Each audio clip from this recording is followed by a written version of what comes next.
இப்ப இந்த varicose vein home treatment என்ன, இது பெர்மனண்டா கியூர் ஆகிறதுக்கு என்ன வழி, அதுக்கான நேச்சுரலான ட்ரீட்மெண்ட் என்ன, இத கால்களை எப்படி நம்ம ஹீலிங் கொடுக்க முடியும் அப்படின்னு சொல்லி நெக்ஸ்ட் லெவல் ஆஃப் திங்ஸ் பார்க்கலாம். சரி, இந்த ப்ராப்ளம்க்கு அந்த பிளட்ட, அந்த கிளாட் அங்கங்க இருக்குல்ல, அதெல்லாம் கரைக்கிறதுக்கு என்ன வழி அப்படின்னா, திரும்ப கிட்னி வந்து ஃபங்க்ஷன் ஆக ஆரம்பிக்கணும்.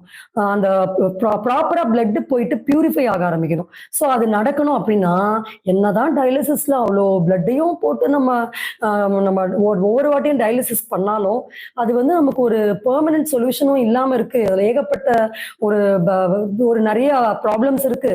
ஸோ அது வந்து நமக்கு ரொம்ப ஒரு ஒரு கஷ்டமான வேலையாவும் இருக்கு. அது அப்ப அந்த உடம்பு தன்னைத்தானே அது சீர்படுத்திக்கிட்டாதான் இண்டு, இடுக்கு, மூளை, முடுக்கு எங்க என்ன பிரச்சனைனாலும் அவர்தான் ரெஸ்பான்சிபிள்.